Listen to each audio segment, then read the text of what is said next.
Hello hi good evening all. എല്ലാവർക്കും daily market അനാലിസിസിലേക്ക് സ്വാഗതം. നമുക്ക് ഇപ്പോൾ ഒരു ബ്രേക്ക് ഓഫ് സ്ട്രക്ചർ ഉണ്ടായി ആൻഡ് മാർക്കറ്റ് ഇപ്പോൾ ഡൗൺ ആയിക്കൊണ്ടിരിക്കുകയാണ്. ഓൾറെഡി നമുക്കറിയാം കുറച്ച് നെഗറ്റീവ് ന്യൂസ് ഇമ്പാക്റ്റൊക്കെ ഉണ്ട്. ബട്ട് അതിന് മുന്നേ നമുക്ക് ഇമ്പോർട്ടൻ്റ് ആയിട്ട് നമുക്ക് അതിന് മുന്നേ തന്നെ നമുക്ക് ഡാറ്റാസ് ഉണ്ടായിരുന്നു നമുക്ക് നെഗറ്റീവ് ആവും എന്നുള്ള കാര്യങ്ങൾക്ക് അല്ലേ. നമുക്ക് നമ്മുടെ ഫ്രൈഡേ തന്നെ നമുക്ക് മാർക്കറ്റിൻ്റെ നെഗറ്റീവ്, അതായത് നെഗറ്റീവ് ക്യാൻഡിൽസൊക്കെ ഫോം ചെയ്തിട്ടുണ്ടായിരുന്നു. ആൻഡ് ന്യൂസ് എന്ത് തന്നെ ആയിക്കോട്ടെ, നമുക്ക് അത് ഓൾറെഡി നമുക്ക് നേരത്തെ തന്നെ നമുക്ക് അതിൻ്റെ റിസൾട്ട് അല്ലെങ്കിൽ നമുക്ക് ആ ഫോർമേഷൻ എങ്ങനെയാണ് എന്നുള്ള കാര്യം ശ്രദ്ധിക്കുക. ബാക്കി ന്യൂസ് ഉണ്ടാവുന്നുള്ള ഇമ്പാക്റ്റ് അത് വേറെ തന്നെയാണ്. ബിക്കോസ് ന്യൂസും കൂടി വരുമ്പോൾ മാർക്കറ്റിന് ഇമ്പാക്റ്റ് കൂടുതലായിരിക്കും എന്ന് മാത്രം. ബട്ട് അതിന് മുമ്പ് മാർക്കറ്റ് ഒരു റിവേഴ്സ് സ്ട്രക്ചർ നമുക്ക് നേരത്തെ ഫോം ചെയ്തു എന്നുള്ള കാര്യങ്ങൾ ഈവൻ ഫ്രൈഡേ തന്നെ നമ്മളത് ഡിസ്കസ് ചെയ്തിരുന്നു. ആൻഡ് നമ്മൾ എപ്പോഴും പറയാറുള്ളത് നമുക്ക് അങ്ങനെ വരുമ്പോൾ നമുക്ക് ലിമിറ്റഡ് ലോ സ്ട്രാറ്റജി ട്രൈ ചെയ്യുക എന്നുള്ളതാണ്. അതിന് ഞാൻ എൻ്റെ PNL വെച്ചിട്ട് തന്നെ അതിനുള്ളൊരു മീൻസ് അതിൻ്റെ ഒരു ഇമ്പോർട്ടൻസ് അല്ലെങ്കിൽ അതിൽ നമ്മൾ കുറച്ചും കൂടി ഒന്ന് നമ്മളതിനെ ഇതായിട്ട് കണ്ടാൽ നമുക്ക് സിമ്പിളായിട്ട് നമുക്ക് പ്രോഫിറ്റിന് നമുക്ക് ജനറേറ്റ് ചെയ്യാൻ പറ്റും എന്നുള്ള കാര്യം ഞാൻ ഇന്നത്തെ വീഡിയോയിൽ കാണിക്കാം. അപ്പോൾ അതിന് വേണ്ടി ഡൗട്ട്സ് കാര്യങ്ങളൊക്കെ ഉണ്ടെങ്കിൽ ഞാൻ എപ്പോഴും പറയാറുണ്ട്, ചോദിക്കാം എന്നുള്ളത്. ഞാനത് ഷെയർ ചെയ്തിട്ടില്ലായിരുന്നു ഞാൻ അതിൻ്റെ കാര്യങ്ങൾ. ബിക്കോസ് എത്ര പേര് അത് ഫോളോ ചെയ്യുന്നുണ്ട് അല്ലെങ്കിൽ അത് കറക്റ്റായിട്ട് ഫോളോ ചെയ്യുന്നുണ്ട് എന്നുള്ള കാര്യങ്ങൾ അറിയില്ല. അങ്ങനെ ആരെങ്കിലുമൊക്കെ ഫോളോ ചെയ്യുന്നുണ്ടെങ്കിൽ ഞാൻ എപ്പോഴും പറയും, നിങ്ങളൊന്ന് കമൻറ്റ് ചെയ്യുക അല്ലെങ്കിൽ ജസ്റ്റ് ടെലഗ്രാം ചാനലിൽ വരുമ്പോൾ ഒന്ന് മെസ്സേജ് ചെയ്യുക, അല്ലെങ്കിൽ അതിനെക്കുറിച്ച് പഠിക്കണം എന്നുണ്ടെങ്കിലും നിങ്ങളൊന്ന് മെസ്സേജ് ചെയ്യുക, കാര്യങ്ങളൊക്കെ പറയാറുണ്ട്. ഓക്കെ, അപ്പോൾ എന്തായാലും നമുക്ക് ആ പറഞ്ഞ കാര്യങ്ങളൊക്കെ എങ്ങനെയുണ്ട് എന്നുള്ള കാര്യം നമുക്ക് ആദ്യം തന്നെ ഒന്ന് നോക്കാം. ഓക്കെ, ഇതാണ് ഫ്രൈഡേ, ഇത് ഇന്നത്തെ ആയിരുന്നു. Just wait. നമുക്ക് ഫ്രൈഡേ ലാസ്റ്റ് എങ്ങനെ ഉണ്ടായി എന്നുള്ളത് ആ റിവേഴ്സിൻ്റെ കാര്യങ്ങൾ വന്നപ്പോൾ അതിൻ്റെ ഉള്ള മെസ്സേജ് ആദ്യം കാണിക്കാം. അപ്പോൾ 22,500 ലെവലിലേക്കായിരുന്നു നിഫ്റ്റി ഫോം ചെയ്തത്. ഇത് നിഫ്റ്റിയിലാണ് ഒരു ബ്രേക്ക് ഓഫ് സ്ട്രക്ചർ അവിടെ നിഫ്റ്റി ഫോം ചെയ്ത് വരുന്നുണ്ട്. 22,500 ഇമ്പോർട്ടൻ്റ് ആണെന്ന് പറഞ്ഞു. ആൻഡ് ബാങ്ക് നിഫ്റ്റിക്കും showing some kind of reverse എന്ന് പറഞ്ഞു. ഈ സമയത്ത് ഇത് എൻ്റെ PNL-ലാണ്, വെരിഫൈഡ് PNL #NSലാണ്. ഇതിലാണ് ഞാൻ ബാങ്ക് നിഫ്റ്റിയുടെ റിവേഴ്സിങ് ഒക്കെ എടുക്കുന്നത്. 48,500 ഞാൻ ജസ്റ്റ് ബിയർ സ്പ്രെഡ് എടുത്തുന്നുള്ളൂ. ഞാൻ ഒരുപാട് കോംപ്ലിക്കേഷൻ ഒന്നും ഉണ്ടായില്ല. എൻ്റെ മിനിമം ലോസ് മീൻസ് ഇത് തന്നെയാണ്, മീൻസ് ലിമിറ്റഡ് തന്നെയാണ്. അത് ഞാൻ കാണിച്ചു തരാം. അതിനു മുമ്പ് ഇന്നത്തെ ഡെയിലി PNL നോക്കുമ്പോൾ ഓൾമോസ്റ്റ് 3,200 നിയർ ബൈ PNL വന്നിട്ടുണ്ട്. ഞാൻ റിയലൈസ് ചെയ്തത് ഇന്ന് 2,200 സിംഗിൾ ക്വാണ്ടിറ്റി തന്നെയാണ് എപ്പോഴും ഉപയോഗിക്കാൻ ശ്രമിക്കുക. ആൻഡ് എൻ്റെ ലോസ് ലിമിറ്റഡ് ആയിരിക്കും, അതിൻ്റെ തന്നെയാണ് മെയിൻ കാരണം. ബട്ട് എനിക്ക് 2,000-3,000 പ്രോഫിറ്റ് ഈസി ആയിട്ട് ജനറേറ്റ് ചെയ്യാൻ പറ്റും. എപ്പോഴും അല്ല, ഇതുപോലെ നല്ല ക്യാൻഡിൽ ഫോർമേഷൻ വരുമ്പോൾ അൺറിഗലൈസ്ഡ് ആയിട്ട് 1,000 ഉണ്ട്. മീൻസ് നിഫ്റ്റിയിൽ അത് ഇപ്പോഴും റണ്ണിങ് തന്നെയാണ്. അതിൻ്റെ നല്ലൊരു പ്രോഫിറ്റ് എത്തുമ്പോൾ അത് എക്സിറ്റ് ചെയ്യും. ഇന്ന് ഞാൻ ഇന്നത്തെ ഇതിൽ ഞാൻ ടെലഗ്രാം ചാനലിൽ അത് അപ്ഡേറ്റും ചെയ്തായിരുന്നു. ഓൾമോസ്റ്റ് 20% ഞാനത് പ്രോഫിറ്റ് എഴുതു. ആൻഡ് വൺ ലോട്ട് വെച്ചിട്ടാണ് എല്ലാവരും നോക്കുന്നത്. ഓരോരുത്തരുടെ ലോട്ട് അനുസരിച്ച് മാറും. ആൻഡ് 20% ആണത് നല്ല ഹെവി നമുക്ക് സിമ്പിളായിട്ട് കിട്ടുക. ആൻഡ് നമുക്ക് ഇതിന് വേണ്ടി ഇതാണ് എൻ്റെ പൊസിഷൻസൊക്കെ ഞാൻ ക്രിയേറ്റ് ചെയ്തത്. ആൻഡ് സീറോതയിലാണ് ഓൾമോസ്റ്റ് ഒരു 17,200 ആണ് നമുക്ക് അതിന് ക്യാപിറ്റൽ റിക്കോർഡായിട്ട് വരിക. 25,000 ആണ് മാക്സ് പ്രോഫിറ്റ്. 12% ഈവൻ 12% നമുക്ക് അതിൻ്റെ ലോസ് ഉണ്ടെങ്കിൽ നമ്മൾ നിസാര ഒരു 900 ബിലോ അല്ലെങ്കിൽ നമുക്ക് നമ്മുടെ ആ ലെവലിലേക്ക് വന്നില്ലെങ്കിൽ നിസാര ലോസിൽ തന്നെ നമുക്ക് എന്താക്കാം, നമുക്ക് അവിടെ നിന്ന് എക്സിറ്റ് ചെയ്യാൻ പറ്റും. അപ്പോൾ അതാണ് അതിൻ്റെ മീൻസ് ബെനിഫിറ്റൊക്കെ. ഇത് ജസ്റ്റ് ബാങ്ക് നിഫ്റ്റിയുടെ കാര്യം മാത്രമാണ് പറഞ്ഞത്. നിഫ്റ്റി ഓൾമോസ്റ്റ് അത് റണ്ണിങ് ആണ്. ആൻഡ് ഡീറ്റെയിൽസ് കാര്യങ്ങൾ അറിയാൻ ആഗ്രഹം ഉണ്ടെങ്കിൽ നിങ്ങൾ DM ചെയ്യുക, അതല്ലെങ്കിൽ ടെലഗ്രാം ചാനലിൽ വന്ന് നിങ്ങൾക്ക് മെസ്സേജ് ചെയ്യുകയൊക്കെ ചോദിക്കാം. ആൻഡ് അപ്പോൾ അങ്ങനെയാണ് നമ്മളെപ്പോഴും സ്ട്രക്ചർ നമ്മളൊരു വലിയ ടൈം ഫ്രെയിമിൽ വെച്ചിട്ട് നമുക്ക് സ്ട്രക്ചർ ഫോർമേഷൻ മനസ്സിലാക്കുക. അതിനുശേഷം നമുക്ക് നല്ലൊരു ട്രേഡ്, ഒരു ലിമിറ്റഡ് ലോ സ്ട്രാറ്റജി എപ്പോഴും നമ്മൾ പറയാറുള്ളത്. ആ ഇതിൽ കയറിയാൽ നമുക്ക് ഈസി ആയിട്ട് നമ്മളിന്ന് പറഞ്ഞ മാതിരി തന്നെ നമുക്ക് ട്രേഡിനെ നമുക്ക് ഈസി ആയിട്ട് നമുക്ക് അങ്ങനത്തെ ഒരു ട്രേഡ് ഉണ്ട് കാര്യങ്ങളൊക്കെ വിചാരിക്കാണ്ട് തന്നെ നമ്മൾ ഈസി ആയിട്ട് നമുക്ക് അതിൻ്റെ പ്രോഫിറ്റ് നേടാനും കഴിയും. അപ്പോൾ അതാണ് അതിൻ്റെ കാര്യങ്ങൾ. അപ്പോൾ എല്ലാവർക്കും മീൻസ് അതിൻ്റെ ഒരു ബെനിഫിറ്റ് എന്താണ് എന്ന് കാണിക്കാൻ വേണ്ടി മാത്രമാണ് ഞാൻ ജസ്റ്റ് ഒന്ന് ഷെയർ ചെയ്തത്. ഞാൻ ഒരു കോൾ ബൈ ഒന്നും കൊടുക്കുന്ന ആളല്ല, അതുകൊണ്ടാണ് ഞാൻ അതിന് പിന്നെ കുറച്ചും കൂടി നിങ്ങൾ ഇനി ഒരുപാട് ലോസ് ഉണ്ടാക്കുന്നുണ്ട്, നിങ്ങൾക്ക് മാർക്കറ്റിൻ്റെ സ്ട്രക്ചർ എങ്ങനെയാണ്, അതിന് വേണ്ടിയാണ് നമ്മൾ എല്ലാ ദിവസവും നമ്മൾ ഇങ്ങനത്തെ ഒരു ഷോ തന്നെ മീൻസ് ഈസി ആയിട്ട് നിങ്ങൾക്ക് കുറച്ചും കൂടി നമുക്ക് ഈസി ആയിട്ട് മാർക്കറ്റിനെ പറ്റിയൊന്ന് മനസ്സിലാകാൻ വേണ്ടിയാണ് ഈ കാര്യങ്ങളൊക്കെ നമ്മൾ സംസാരിക്കുന്നത്. ഓക്കെ, അപ്പോൾ അതാണ് നിഫ്റ്റി ആൻഡ് ബാങ്ക് നിഫ്റ്റിയിൽ മീൻസ് ഞാൻ നോക്കാറുള്ള കാര്യങ്ങളാണ്, ജസ്റ്റ് ഒന്ന് ഷെയർ ചെയ്തതെന്നുള്ളൂ മാത്രം. ദെൻ ഇനി നമുക്ക് ഇന്നത്തെ കാര്യങ്ങളിലേക്ക് കടക്കാം. ആൻഡ് ഇന്ന് നമുക്ക് എന്താ പറയുക, ബാങ്ക് നിഫ്റ്റിയിലാണെങ്കിൽ നമുക്ക് ബാങ്ക് നിഫ്റ്റി നോക്കാം. ബാങ്ക് നിഫ്റ്റി നമ്മൾ പറഞ്ഞു 48,000 ഒരു സപ്പോർട്ടുള്ളത്. വൺസ് ബാങ്ക് നിഫ്റ്റി ഓപ്പണായിട്ട് ഒരു സപ്ലൈ സോണിൻ്റെ ബിലോ അവിടെ നിന്ന് ഒരു റെസിസ്റ്റൻസ് എടുത്ത് ഫോളോ ആയി ആൻഡ് ഡിമാൻഡ് സോണിൽ നിന്നൊരു പുൾ ബാക്ക് ഉണ്ടായി. ദെൻ 48 എന്നുള്ള നമ്മൾ ആ സ്ട്രാഡിൽ ഫോർമേഷൻ ആയിട്ട് വന്നു. ഓൾറെഡി എൻ്റെ മെസ്സേജ് ഞാൻ ടെലിഗ്രാം ചാനലിൽ ഇട്ടിരുന്നു. 48 ഒരു സ്ട്രാഡിൽ ഫോർമേഷൻ ഉണ്ട്, വിത്ത് സപ്പോർട്ടായിരുന്നു. അതുകൊണ്ട് ബാങ്ക് നിഫ്റ്റി കുറച്ചൊന്ന് കയറാൻ ശ്രമിച്ചെങ്കിലും വിത്ത് കോളും അവിടെ അത്യാവശ്യം ഉണ്ടായതുകൊണ്ട് ആ ഒരു ലെവലിൽ ബാങ്ക് നിഫ്റ്റി അത്യാവശ്യം കൺസോൾട്ടേറ്റ് ആയിരുന്നു. ലാസ്റ്റ് ഡിമാൻഡ് സോണിൽ നിന്ന് ബ്രേക്ക് ഔട്ട് തന്നു, ബട്ട് അവിടെയും ഒരു കൺസോൾട്ടേഷനിലാണ് ബാങ്ക് നിഫ്റ്റി അവസാനിക്കുന്നത്. അപ്പോൾ ഇനി നമുക്ക് ബാങ്ക് നിഫ്റ്റിയുടെ ഒരു OA കാര്യങ്ങളൊക്കെ ഒന്ന് നോക്കാം. ബാങ്ക് നിഫ്റ്റിക്ക് ഇപ്പോൾ കറൻ്റ്ലി എങ്ങനെയാണ് OA ക്രിയേറ്റ് ചെയ്തേക്കുന്നത് ആൻഡ് മാക്സിമം പുട്ടാണോ കോളാണോ എന്നുള്ള കാര്യങ്ങൾ ജസ്റ്റ് ഒന്ന് ചെക്ക് ചെയ്യാം. ഓക്കെ, ആൻഡ് ബാങ്ക് നിഫ്റ്റിയുടെ ഈ വീക്ക് 16th April, അതായത് നാളെ ബാങ്ക് നിഫ്റ്റിക്ക് എക്സ്പയറി ഡേ ആണ്. അറ്റ് ദ മണിയിൽ ബാങ്ക് നിഫ്റ്റിക്ക് ഒരു കോളോ പുട്ടോ ഒന്നും കാണാൻ കഴിയുന്നില്ല.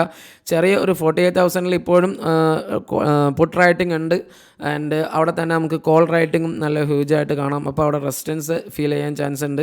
ദെൻ മേളിലേക്ക് പിന്നെ ഓരോ സ്ട്രൈക്കിലേക്കും 48,500 നല്ല റെസിസ്റ്റൻസ് ഉണ്ട്. സപ്പോർട്ട് ഇനീഷ്യൽ ഒരു വീക്ക് സപ്പോർട്ടാണെങ്കിലും ഫസ്റ്റ് സപ്പോർട്ടായിട്ട് 47,500 നല്ല ഹ്യൂജ് സപ്പോർട്ട് 47,000 ആണ്. ബട്ട് അവിടെയൊക്കെ നമുക്ക് എന്താ കാണുന്നത്, നമുക്ക് വീക്കാണ്, സപ്പോർട്ട് വീക്കായിട്ട് കൊണ്ടിരിക്കുന്നതാണ്. ഓരോ സ്ട്രൈക്കിലേക്കും പോകുന്നവരും സപ്പോർട്ട് വീക്ക് ആവുന്നുണ്ട് എന്നുള്ള കാര്യം ശ്രദ്ധിക്കുക.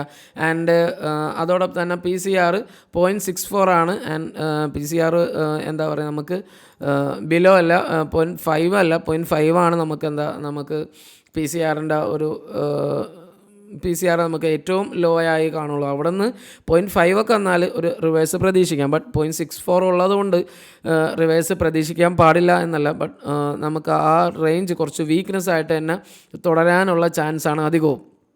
അപ്പോൾ ഇനി നമുക്ക് ബാങ്ക് നിഫ്റ്റിയുടെ ചാർട്ടിലേക്ക് വന്നാൽ 48,000 പുട്ട് റൈറ്റിംഗ് ഉണ്ട്. അതോടൊപ്പം തന്നെ ഹ്യൂജ് ആയിട്ട് നമുക്ക് കോൾ റൈറ്റിംഗ് വന്നു. അപ്പോൾ അറ്റ് ദ മണിയിൽ നോക്കുമ്പോൾ ഹ്യൂജ് ആയിട്ട് നമുക്ക് അവിടെ കോൾ റൈറ്റിംഗ് വന്നു. ആൻഡ് അത് നമ്മൾ റെഡിലേക്ക് മാറ്റാണ്. ആൻഡ് ഫ്രണ്ടിൽ നിൽക്കുന്നത് കോൾ റൈറ്റിംഗ് ആണ് അല്ലേ. അപ്പോൾ ജസ്റ്റ് പുട്ട് റൈറ്റിംഗ് ഒന്ന് മേലേക്ക് വന്നു. ഫസ്റ്റ് ഇനീഷ്യലായിട്ട് നമുക്ക് അവിടെ റെസിസ്റ്റൻസ് ആണ് ഫീൽ ആവുന്നത്. ദെൻ അവിടെ നമുക്ക് പുട്ട് റൈറ്റിംഗ് കുറച്ച് ലോ ആണ്, അപ്പോൾ അവിടെ ലോ ആയിട്ട് തന്നെ വെക്കുന്നു. ആൻഡ് അതാണ് ബാങ്ക് നിഫ്റ്റിയുടെ ഇനീഷ്യലായിട്ടുള്ള റെസിസ്റ്റൻസ് ഏരിയ. ആൻഡ് അവിടെ നമുക്ക് കോൾ റൈറ്റിംഗ് ഉണ്ട്. ഇവിടെ നമുക്ക് ഗ്യാപ്പ് ഡൗൺ വന്നുകൊണ്ട് നമ്മുടെ ഈ ലെവൽസ് എല്ലാം ഇപ്പോൾ ഡിലീറ്റ് ചെയ്ത് കഴിയാണ്. ആൻഡ് അവിടെ നമുക്ക് ഗ്യാപ്പ് ഡൗൺ ആണ് ഉണ്ടായത് എന്നുള്ള കാര്യം, ആ കാര്യം കൊണ്ടാണ് ഇനി നമുക്ക് ആ ലെവൽസിലേക്ക് തൽക്കാലം നമ്മളിപ്പോൾ പോകുന്നില്ല. ആൻഡ് ഇനി നമുക്ക് 47,500 ചെറിയൊരു സപ്പോർട്ട് ഉണ്ട്. ബട്ട് അത് ശ്രദ്ധിക്കുക, അവിടെ നമുക്ക് വീക്കാണ് സപ്പോർട്ട്, സ്ട്രോങ് സപ്പോർട്ടൊന്നുമല്ല, വളരെ ലൈറ്റായിട്ട് തന്നെയാണ് അവിടെ വെക്കുന്നുള്ളൂ. ആ സപ്പോർട്ട് വീക്ക് ആയതുകൊണ്ട്. ദെൻ അതോടൊപ്പം തന്നെ നമുക്ക് 47,000 സപ്പോർട്ട് ഉണ്ട്. ആൻഡ് 500 ഡിഫറൻസിൽ ബാങ്ക് നിഫ്റ്റിക്ക് എപ്പോഴും സപ്പോർട്ട് ഉണ്ടാണ്. അവിടെയും നമുക്ക് വീക്ക്നെസ്സാണ്. ബട്ട് കുറച്ചും കൂടി ഒരു 500-നേക്കാളും കുറച്ചും കൂടി സപ്പോർട്ട് ഉള്ളത് മീൻസ് 47,000 മാത്രം. റെസിസ്റ്റൻസ് അത്യാവശ്യം എല്ലാ സ്ഥലത്തും ഉണ്ട്. 48,500 നമുക്ക് റെസിസ്റ്റൻസ് കാണാം. 48,500 റെസിസ്റ്റൻസ് നിൽക്കുന്നുണ്ട്. ആൻഡ് PCR 0.6 ആണ്. അപ്പോൾ അതാണ് ബാങ്ക് നിഫ്റ്റിയുടെ കറണ്ട് ലെവലിനെ പറ്റി നമുക്ക് പറയാനുള്ളത്. മേളിലേക്ക് എല്ലായിടത്തും റെസിസ്റ്റൻസ് ആണ്. ആൻഡ് താഴേക്ക് നമുക്ക് സപ്പോർട്ട് ഉണ്ട്. 2 ഇമ്മീഡിയറ്റ് സപ്പോർട്ടാണ് ഉള്ളത്. ഓക്കെ, ഇനി നമുക്ക് നിഫ്റ്റീനെ നോക്കാം. നിഫ്റ്റിയുടെ ഇൻട്രാഡേ അനാലിസിസ് നമ്മൾ ഓൾറെഡി ഓൾമോസ്റ്റ് ബാങ്ക് നിഫ്റ്റിയുടെ അനുസരിച്ച് സെയിം ആണെന്ന് പറയാം. ബട്ട് നിഫ്റ്റി കുറച്ചും കൂടി ഒന്ന് പോസിറ്റീവായിട്ടാണ്, മീൻസ് പോസിറ്റീവ് എന്ന് പറഞ്ഞാൽ ഒരു ഡിമാൻഡ് സോണും ഒക്കെ ഹോൾഡ് ചെയ്തു, സപ്ലൈ സോണും. സോൺസിൻ്റെ പ്രത്യേകതയും നിങ്ങൾക്ക് മനസ്സിലാകുന്നു എന്ന് കരുതുന്നു. ആൻഡ് വൺസ് സോണിൽ നിന്ന് സപ്പോർട്ട് എടുത്തു ആൻഡ് സപ്ലൈ സോണിൽ നിന്നാണ് ആ റിവേഴ്സ് ഉണ്ടായത്. അത് നിങ്ങൾക്ക് ഈസി ആയിട്ട് കാണാം. ഓൾറെഡി സോണ് കാര്യങ്ങളൊക്കെ നമ്മുടെ ചാനലിൽ മോർണിംഗ് തന്നെ അത് നമ്മൾ മാക്സിമം കൊടുക്കാറുണ്ട്. അപ്പോൾ അതാണ് ഇന്നത്തെ ഇൻട്രാഡേ ലെവൽസിലുള്ള നിഫ്റ്റിയുടെ ഒരു വ്യൂ. ഇനി നമുക്ക് നിഫ്റ്റിക്ക് നമുക്ക് നാളത്തേക്കുള്ള അനാലിസിസ് ഒന്ന് നോക്കാം. മീൻസ് നാളത്തേക്കുള്ള നിഫ്റ്റിയുടെ ഒരു OA അനാലിസിസിൽ എങ്ങനെയുണ്ട് എന്ന കാര്യം നോക്കാം. നിഫ്റ്റിക്ക് നല്ലൊരു സപ്പോർട്ട് 22,200 ഉണ്ട്. ഓൾറെഡി നമ്മളത് സപ്പോർട്ടിൻ്റെ കാര്യം പറഞ്ഞിരുന്നു. ദെൻ ഹ്യൂജ് റെസിസ്റ്റൻസ് ആയിട്ട് 22,700 ആണ്. ആൻഡ് അത് കഴിഞ്ഞിട്ട് പിന്നെ നമുക്ക് 22,500. അപ്പോൾ അതിൻ്റെ മിഡായിട്ട് നിഫ്റ്റി വേണമെങ്കിൽ ഒരു കൺസോൾഡേറ്റ് ചെയ്യാനുള്ള ചാൻസ് അധികമുണ്ട്. 22,500 to 22,200 എന്ന ലെവലാണ് നിഫ്റ്റി എന്താക്കുന്നത്, ഒരു റേഞ്ച് പിടിച്ചേക്കുന്നത്. അപ്പോൾ ആ ഒരു റേഞ്ചിലാണ് നമുക്ക് സപ്പോർട്ട് ആൻഡ് റെസിസ്റ്റൻസ്. പിന്നെ സപ്പോർട്ട് 22,000 പിന്നെ നമുക്ക് ഹ്യൂജ് റെസിസ്റ്റൻസ് 22,700 ആണ്. അപ്പോൾ പെട്ടെന്ന് തന്നെ നിഫ്റ്റിയുടെ ഒരു റേഞ്ച് എല്ലാവർക്കും മനസ്സിലായെന്ന് കരുതുന്നു. ആൻഡ് ഇത് ജസ്റ്റ് OA ആണ്. നമുക്ക് ഓപ്പൺ ആവുന്ന അനുസരിച്ച് ഇപ്പോൾ നമുക്ക് ഈ അപ്പ് ഡൗൺ ആണല്ലോ ഓപ്പൺ ആയത്. അപ്പോൾ അതിനനുസരിച്ച് മേ ബി നമുക്ക് ചെറിയൊരു ഡിഫറൻസ് ഒക്കെ വന്നേക്കാം. എന്നാൽ അങ്ങനെ വരുമ്പോൾ തന്നെ ഞാൻ ടെലിഗ്രാം ചാനലിൽ മാക്സിമം അപ്ഡേറ്റ് ചെയ്യാറുണ്ട്. ഇന്നും അതിൻ്റെ അപ്ഡേറ്റ് ഒക്കെ കൊടുത്തിട്ടുണ്ടായിരുന്നു. 22,000 നമുക്കിനി സപ്പോർട്ട് വരുന്നത് 22,200.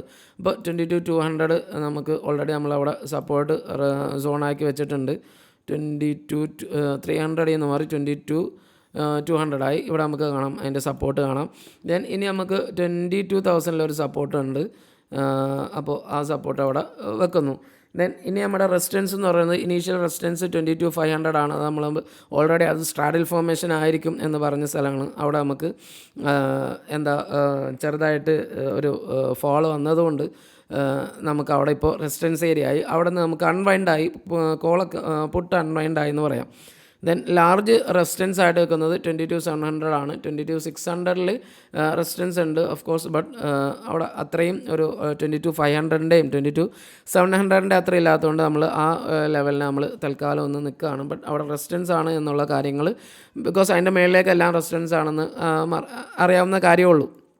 അപ്പോൾ ഇനി നമുക്ക് ഇമ്പോർട്ടൻറ്റ് ലെവൽ എന്ന് പറയുന്നത് 22,500 to 22,200 ആണ് നിഫ്റ്റിയുടെ ഇമ്പോർട്ടൻറ്റ് ലെവൽ. അതിൽ ഇന്നത്തെ ഡേ ഹൈ ഇമ്പോർട്ടൻ്റ് ആയിരിക്കും. ബിക്കോസ് ഡേ ഹൈന് ശേഷമായിരിക്കും നിഫ്റ്റിക്ക് മാക്സിമം ഒരു സെൽ ഓഫ് ഉണ്ടാകുന്നുണ്ടെങ്കിൽ ഈ ഒരു റേഞ്ചിലൊക്കെ ആയിരിക്കും നിഫ്റ്റി ഒരു സെൽ ഓഫ് ഉണ്ടാകാനുള്ള ചാൻസ് അതായിട്ട് നിൽക്കുക. ആൻഡ് ആ കാര്യങ്ങൾ നമുക്ക് ലാസ്റ്റായിട്ട് ഒന്നും കൂടി എന്തായാലും നമുക്ക് ഫോർവേഡ് ടൈം ഫ്രെയിമിൽ വെച്ച് നോക്കുമ്പോൾ ഒന്ന് ഡിസ്കസ് ചെയ്യാം. അപ്പോൾ ഓവറോൾ ലെവൽ നോക്കുക, സപ്പോർട്ട് നോക്കുക. സ്ട്രാഡൽ ഫോർമേഷനായിട്ട് ഇപ്പോൾ നല്ലൊരു സ്ട്രാഡൽ ഫോർമേഷനായിട്ട് അറ്റ് ദ മണിയിലൊന്നും നിഫ്റ്റിക്ക് ഇല്ല. അപ്പോൾ ആ കാര്യങ്ങൾ നമ്മൾ അപ്പോൾ കൺസോൾട്ടേഷൻ ഈ ലെവലിൽ വേണമെങ്കിൽ ഓപ്പൺ ആയാൽ വരാം. ബട്ട് സപ്പോർട്ടും റെസിസ്റ്റൻസും നമ്മൾ നോക്കിയതുകൊണ്ട് നമുക്ക് ഇനി ആ ലെവലിൽ ഈ ഒരു ഹോൾ ലെവൽ കൺസോൾട്ടേറ്റ് ചെയ്യാനുള്ള ചാൻസാണ് നിഫ്റ്റിക്ക് അധികവും ഉള്ളത്. അപ്പോൾ ആ കാര്യങ്ങളൊന്ന് ശ്രദ്ധിക്കുക. അപ്പോൾ അതാണ് നിഫ്റ്റിയുടെയും ബാങ്ക് നിഫ്റ്റിയുടെയും OA വെച്ചിട്ടുള്ള നമുക്ക് നാളത്തേക്ക് നോക്കാൻ പറ്റാവുന്ന ലെവൽസ് നമ്മൾ പറഞ്ഞത്. ദെൻ ഇനി നമുക്ക് FIDA ഡാറ്റ നോക്കാം. FIDA ഡാറ്റ നമ്മുടെ ഒരു സബ്സ്ക്രൈബർ നമുക്ക് അതിൻ്റെ ഡീറ്റെയിൽ ആയിട്ടൊന്ന് ചോദിച്ചിരുന്നു. ബട്ട് ഇന്ന് കുറച്ച് ടൈം ഷോർട്ട് ആയതുകൊണ്ട് അതിന് ചെയ്യാൻ പറ്റിയില്ല. ഡെഫിനറ്റ്ലി എത്രയും പെട്ടെന്ന് തന്നെ അതിനെപ്പറ്റി അറിയാൻ പാടാത്തവർക്ക് നമ്മൾ അതിൻ്റെ ഒരു ഇപ്പോൾ ലോങ് അൺവൈൻഡിങ് എന്താണ്, ലോങ് പുട്ട് എന്താണെന്നൊക്കെ ചോദിക്കുന്നുണ്ട്. എന്തായാലും അതിൻ്റെ ഒരു വീഡിയോ ചെയ്യാം. ബട്ട് ഇന്ന് നമുക്ക് അത് ലോങ് ആയി പോകും. അത് ഒരുപാട് അതിനെ ഡിസ്ക്രൈബ് ചെയ്താൽ അപ്പോൾ അത് സെപ്പറേറ്റ് ആയിട്ട് തന്നെ അതൊന്ന് ശരിക്കും വിശദീകരിച്ച് തന്നെ നമുക്ക് നെക്സ്റ്റ് ഒരു വീഡിയോയിൽ ചെയ്യാം. അപ്പോൾ ഇന്നത്തെ മാർക്കറ്റ് ഫോളോ ആകുമ്പോൾ നമുക്ക് FISൻ്റെ ഭാഗത്ത് എന്താ ഉള്ളതെന്ന് നോക്കാം. FIS ലോങ്ങിലേക്ക് അവർ പുട്ട് കോളൊന്നും പോയിട്ടില്ല. ബട്ട് അവർ ഷോർട്ട് ചെയ്തേക്കുന്നതാണ്. ആൻഡ് ലാർജസ്റ്റ് ആയിട്ട് അവർ ലോങ് ഷോർട്ട് ചെയ്തേക്കുന്നതാണ്. കോൾ ഷോർട്ട് ചെയ്തിട്ടുണ്ട്, അത് ബെയറിഷാണ്. ബട്ട് പുട്ട് അത്രയും ചെയ്തിട്ടില്ല. അപ്പം പുട്ട് കുറച്ചും കൂടി നമുക്ക് ലോങ്ങിലേക്ക് ആവുന്നതുകൊണ്ട് കുറച്ചും കൂടി ബിയറിഷ്നെസ് കുറച്ചും കൂടി ഫീലാക്കാം. ആൻഡ് നമ്മൾ പറഞ്ഞു വൺസ് FIS ബൈ സൈഡിലേക്ക് വരുമ്പോൾ സെല്ലിങ് സ്റ്റാർട്ട് ചെയ്യാനുള്ള ചാൻസ് കൂടുതലാണ് എന്നുള്ളത്. FIS ഫ്യൂച്ചേഴ്സിൽ ബൈയിങ് വന്നു. ആൻഡ് അവിടെ നിന്ന് അവർ സെല്ലിങ് സ്റ്റാർട്ട് ചെയ്തിട്ടുണ്ട് ആൻഡ് മാർക്കറ്റും സെൽ ചെയ്ത് തന്നെ ഇരിക്കുകയാണ്, സെല്ലാവുന്നുണ്ട്. ദെൻ ഇവിടെ നമുക്ക് കാണാം അവർ ഒ ഇൻഡെക്സ് ഓപ്ഷൻസിൽ അവർ സെല്ലിങ് മീൻസ് ബിയറിഷ്നെസ് കൂട്ടിയിട്ടുണ്ട്. ബട്ട് ഇപ്പോൾ 2 ദിവസമായിട്ട് ചിലപ്പോൾ ഒന്ന് കുറച്ചിട്ടുണ്ട്. ബട്ട് ഇന്നത്തെ ദിവസത്തിൽ ലോങ്ങിലേക്ക് അവർ പൊട്ട് ലോങ് ആൻഡ് കോള് അൺവൈൻഡാണ് ചെയ്തേക്കുന്നത്. സോ അതും നമുക്ക് ബിയറിഷ് സെൻറ്റിമെൻ്റാണ് കാണിക്കുന്നത്. ബട്ട് ഇന്നലത്തെ അത്രയും ലോങ്ങിലേക്ക് പുട്ട് വന്നില്ല എന്ന് മാത്രം. ബട്ട് അതിന് പകരമായിട്ട് അൺവൈൻഡായിട്ട് നല്ല രീതിയിൽ കോൾ അൺവൈൻഡ് ചെയ്തിട്ടുണ്ട്. ആൻഡ് ഇത് ബിയറിഷ്നെസ് FI ഫ്യൂച്ചേഴ്സ് ഓയിലും നമുക്ക് കാണാം, സെല്ലിങ് കാണാം. അപ്പോൾ ബിയറിഷ്നെസ് അവിടെയും നമുക്ക് മനസ്സിലാവുന്നുണ്ട്. അപ്പോൾ ഓവറോൾ പോസിറ്റീവായി വന്ന FIs ഇപ്പോൾ നെഗറ്റീവായിട്ട് നിൽക്കുന്നു. ദെൻ ഇനി നമുക്ക് പ്രോ നോക്കാം. പ്രോ എന്ന് പറയുന്നത് നമ്മുടെ ഡൊമസ്റ്റിക് ആണ്. ഡൊമസ്റ്റിക്കിലും സെയിം സിനാരിയോ തന്നെ കാണാം. ഡെയിലി ഇൻഡെക്സ് ഓപ്ഷൻസിൽ അവർ എന്താക്കുന്നത്, അവർ കോൾ അൺവൈൻഡ് ആൻഡ് പുട്ടും അൺവൈൻഡിങ് തന്നെയാണ്. ബട്ട് പുട്ട് അൺവൈൻഡ് ചെയ്യുമ്പോൾ ബുള്ളിഷ് ആവും. സോ അതിൻ്റെ ഒരു ഡീറ്റെയിൽ വീഡിയോ തന്നെയായിരിക്കും പറഞ്ഞു വരുന്നത്. ബട്ട് ഇവിടെ നമുക്ക് ലാർജസ്റ്റ് ആയിട്ട് കോൾ അൺവൈൻഡ് ആണ്. കോള് നമുക്ക് ബിയറിഷ് ആയിട്ട് കാണാം. ആൻഡ് മീൻസ് കോളാണ് ലാർജസ്റ്റ് ആയിട്ട് നിൽക്കുന്നത്. ഇവിടെ നമുക്ക് ജസ്റ്റ് ഒരു 300 ഒരു ബൈയിങ് ആണ്. അത് ഓൾമോസ്റ്റ് ഒരു ന്യൂട്രലാണെന്ന് പറയാം. ബൈയിങ്ങേ ഉണ്ടായിട്ടില്ല. അവിടെ നമുക്ക് നെഗറ്റീവാണ്. ഇവിടെ നമുക്ക് ലാർജ്ലി ഇൻഡെക്സിൽ ലാർജ്ലി കോള് അവർ അൺവൈൻഡ് ചെയ്തിട്ടുണ്ട്. അത് ഭയങ്കര ബിയറിഷാണ്. അതോടൊപ്പം ലോങ്ങിലേക്കുള്ള ബിയറിഷ്നെസ് അവർ ലോങ് പുട്ട്, അതായത് ലോങ് ചെയ്യുന്നത് അവർ കുറച്ച് ഇന്നലെ മീൻസ് ഫ്രൈഡേയുടെ അത്രയും ഇന്ന് അവരത്രയും ലോങ് ചെയ്തിട്ടില്ല എന്ന് മാത്രം. ബട്ട് അവർ ഹ്യൂജായിട്ട് ലോങ് അൺവൈൻഡിങ് ആണ് കോളിൽ നടത്തിയേക്കുന്നത്. ആൻഡ് സെല്ലിങ് ഓൾമോസ്റ്റ് സെയിം ആയിട്ട് തന്നെ ഫ്രൈഡേയുടെ അവിടെ അത്രയും കൊണ്ടുവരുന്നു. അപ്പോൾ FIs ആൻഡ് പ്രോ സെയിം ആയിട്ട് അവർക്ക് ചില സമയത്ത് നമുക്ക് ഓപ്പോസിറ്റ് വ്യൂ കിട്ടാറുണ്ട്. ബട്ട് ഇന്ന് നമുക്ക് സെയിം ആയിട്ട് തന്നെ അവർ രണ്ടും കോൾ അൺവൈൻഡാണ്. മീൻസ് ലോങ്ങിലേക്ക് പുട്ടിനേക്കാളും കോൾ അൺവൈൻഡാണ് ചെയ്തേക്കുന്നത്. അപ്പോൾ അതിൻ്റെ ഒരു ഇതെന്ന് വെച്ചാൽ കോൾ അൺവൈൻഡ് ഒന്ന് ഇനി മാർക്കറ്റ് ഒരു സ്റ്റേബിൾ ആയാൽ തന്നെ നമുക്ക് പോസിറ്റീവ് ലോങ് ബൈ വരുമ്പോഴാണല്ലോ മീൻസ് മാർക്കറ്റിന് നല്ലൊരു മൂവ്മെൻറ്റ് കിട്ടുക. അപ്പോൾ ബൈ ഇല്ലാണ്ട് സെല്ലാണെങ്കിൽ നമുക്കിനി മൂവ്മെൻറ്റ് ഇല്ലെങ്കിലും മാക്സിമം നമുക്ക് എന്താക്കുക, ഇനി ഒരു കൺസോൾഡേറ്റ് ചെയ്ത് പോയാലും ഇൻസ്റ്റിറ്റ്യൂഷൻസ് പ്രോഫിറ്റ് ആവാനുള്ള ചാൻസ് അവിടെ അധികമാണ്. മീൻസ് മാർക്കറ്റിന് ഇനി ഒരുപാട് താഴേക്ക് മൂവ് ആയില്ലെങ്കിലും, ഇത് മൂവ് ആകില്ല എന്നല്ല, മൂവ് ആയില്ലെങ്കിലും അവർക്ക് സിമ്പിളായിട്ട് പ്രോഫിറ്റ് ഉണ്ടാക്കാൻ പറ്റും. ഇനി നമുക്ക് ജസ്റ്റ് FIs സെൽ സൈഡ് വന്നിട്ടുണ്ട് -3200.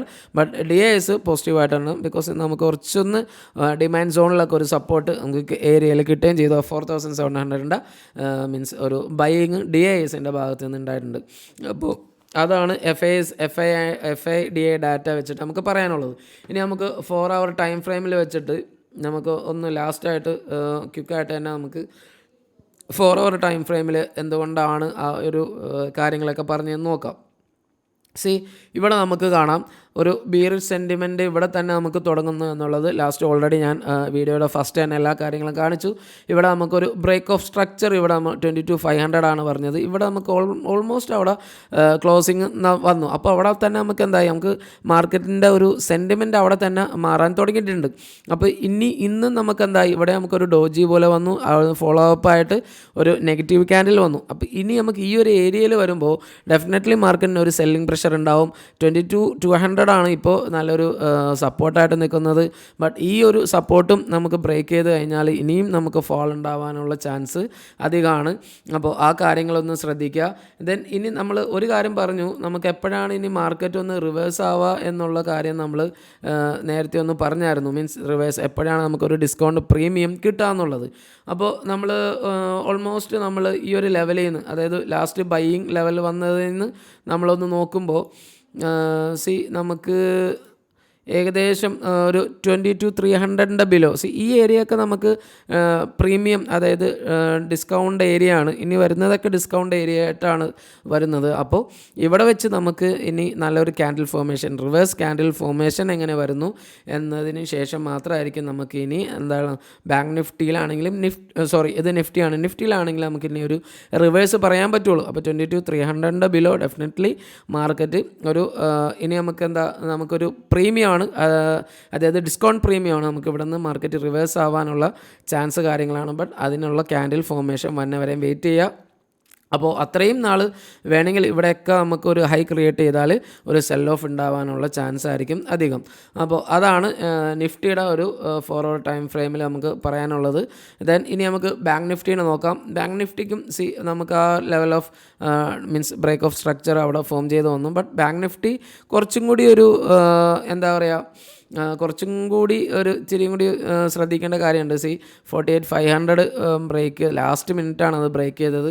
ബട്ട് എന്നാലും നമുക്ക് ഈ ഒരു ക്യാൻഡിൽ ഫോർമേഷൻ വെച്ചിട്ട് തന്നെ നമുക്കറിയാം ഇവിടെ നിന്ന് മേളിലേക്കുള്ളത് ഒരു പവർ ഇല്ല എന്നുള്ള കാര്യങ്ങൾ. അവിടെ നമുക്ക് ഫുൾ വിക്ക് കാര്യങ്ങളാണ് ഉണ്ടായത്. ആൻഡ് ഇന്ന് നമുക്ക് നല്ല രീതിയിലുള്ള ഒരു റെസ്റ്റ് എന്താ പറയുക, നമുക്കൊരു ബിയറിഷ് ക്യാൻഡിൽസ് ആണ് ഇന്ന് നമുക്ക് ഫോം ചെയ്തേക്കുന്നത് എന്ന് പറയാം. ആൻഡ് അപ്പോൾ ഇനി നമുക്ക് എപ്പോഴാണ് നമുക്ക് ഇനി റിവേഴ്സ് മീൻസ് റിവേഴ്സിനുള്ള ചാൻസ് എന്ന് നോക്കിയാൽ ഇവിടെ നമുക്ക് ഇവിടെ നിന്നാണ് റിവേഴ്സ് സ്റ്റാർട്ട് ചെയ്തത്.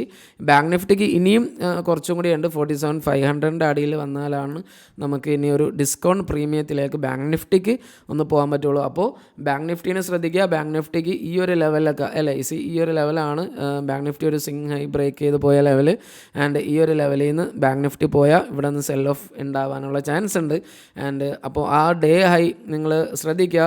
ഇവിടേക്ക് ഈ ലെവൽസിലൊക്കെ വരുമ്പോൾ എങ്ങനത്തെയാണ് ക്യാൻഡിൽ ഫോർമേഷൻ, നിങ്ങളിപ്പോൾ ഇൻട്രാഡേ പ്ലെയർ ആണെങ്കിൽ ക്യാൻഡിൽ ഫോർമേഷൻ വെച്ചിട്ട് നിങ്ങൾക്ക് അവിടെ വേണമെങ്കിൽ ഒരു സെൽ ഉണ്ടാക്കാം. അതല്ല എങ്കിൽ ഇവിടെ വരുമ്പോൾ നിങ്ങൾക്കൊരു ബിയർ കോൺട്രോ അല്ലെങ്കിൽ ഒരു ബിയർ സ്പ്രെഡോ കാര്യങ്ങളൊക്കെ ക്രിയേറ്റ് ചെയ്യാം. ഡൗട്ട്സ് കാര്യങ്ങളുണ്ടെങ്കിൽ ഡെഫിനറ്റ്ലി നിങ്ങൾക്ക് മെസ്സേജ് ചെയ്ത് ചോദിക്കാവുന്നതാണ്. അപ്പോൾ അതാണ് നിഫ്റ്റി ആൻഡ് ബാങ്ക് നിഫ്റ്റിയുടെ ഓവറോൾ അനാലിസിസിൽ പറയാനുള്ളത്. ഇന്നും കുറച്ചൊന്ന് വീഡിയോ ലെങ്തി ആയിട്ടുണ്ടെന്ന് അറിയാം. എപ്പോഴും നമ്മൾ ചെയ്യുന്നത് ഓവറോൾ അനാലിസിസ് ആണ്. പ്ലസ് നമുക്ക് ഇൻസ്റ്റിറ്റ്യൂഷൻ ഡാറ്റയും നമുക്കൊരു OA അനാലിസിസ് വരുമ്പോൾ മാർക്കറ്റിൻ്റെ ഓവറോൾ സ്ട്രക്ചർ കിട്ടും. അതുകൊണ്ടാണ് നമുക്ക് ഇന്ന ലെവൽ വരുമ്പോൾ വീക്ക്നെസ് ഫീൽ ആവുന്നുണ്ടെന്നുള്ളതും നമുക്ക് മേളിലേക്ക് പോകാനുള്ള ചാൻസ് കുറവാണെന്നുള്ളതും. ആൻഡ് ബ്രേക്കൗട്ട് വരുമ്പോൾ നമ്മുടെ വീഡിയോസ് നിങ്ങൾ നേരത്തെ ഉള്ള വീഡിയോസൊക്കെ കണ്ടു നോക്കിയാൽ തന്നെ നിങ്ങൾക്ക് മനസ്സിലാവും. നമ്മൾ ഓൾറെഡി ബ്രേക്കൗട്ട് വരുമ്പോൾ അത് ബ്രേക്കൗട്ട് ആകാനുള്ള ചാൻസ് ഉണ്ട് എല്ലാം നമ്മളത് പറയാറുള്ളത്. ഈസി ആയിട്ട് നമ്മൾ അനുസരിച്ചൊരു ട്രേഡിംഗ് സെറ്റപ്പും കൂടി ഉണ്ടാക്കിയാൽ നിങ്ങൾക്ക് ഈസി ആയിട്ട് ഇത് മീൻസ് നിങ്ങൾക്ക് ലോങ് റണ്ണിൽ നല്ല ഈസി ആയിട്ട് പ്രോഫിറ്റും ജനറേറ്റ് ചെയ്യാൻ പറ്റും. അതോടൊപ്പം ടെൻഷൻ ഇല്ലാണ്ട് നിങ്ങൾക്ക് ഫ്രീ ആയിട്ട് തന്നെ മാർക്കറ്റിനെയും ഫേസ് ചെയ്യാൻ പറ്റും. ആൻഡ് ട്രേഡ് എടുത്ത് ചെറിയ ട്രേഡ് എടുത്ത് ഒരുപാട് സ്ട്രെസ്സ് ഇല്ലാണ്ട് മീൻസ് ഇങ്ങനത്തെ ഒരു കോൺട്ര ഒക്കെ ഫ്രീ ആയിട്ട് നിങ്ങൾക്ക് എന്ത് ജോലി വേണമെങ്കിലും ചെയ്യാം. ആൻഡ് അതിനനുസരിച്ച് നിങ്ങൾ ഒന്ന് സമയം ഒന്ന് സെറ്റ് ചെയ്താൽ മാത്രം മതി അങ്ങനത്തെ കാര്യങ്ങൾ. ബട്ട് ചെയ്യേണ്ടത് മാർക്കറ്റിനെ ശരിക്കും അറിയാം, സ്ട്രക്ചർ ശരിക്കും പഠിക്കുക എന്നുള്ളതാണ്. ആൻഡ് ആ കാര്യങ്ങൾ സിമ്പിളായിട്ട് തന്നെ അതും പഠിച്ചു കഴിഞ്ഞാൽ സിമ്പിളായിട്ട് കാര്യങ്ങൾ മൂവ് ചെയ്യാൻ പറ്റും. എനിവേ എല്ലാവർക്കും വീഡിയോ കാര്യങ്ങൾ ഇഷ്ടപ്പെട്ടാൽ നിങ്ങൾ എന്തായാലും ലൈക്ക് ചെയ്യുക. ആൻഡ് ജസ്റ്റ് നിങ്ങൾ ആദ്യമായിട്ട് കാണുകയാണെങ്കിൽ ഒന്ന് സപ്പോർട്ട് ചെയ്യുക, മീൻസ് സബ്സ്ക്രൈബ് ചെയ്ത് ഒന്ന് സപ്പോർട്ട് ചെയ്യുക. എപ്പോഴും ക്യാപിറ്റൽ സേഫായിട്ടുള്ള ട്രേഡിന് വീണ്ടും ശ്രമിക്കുക. Thanks for watching this video.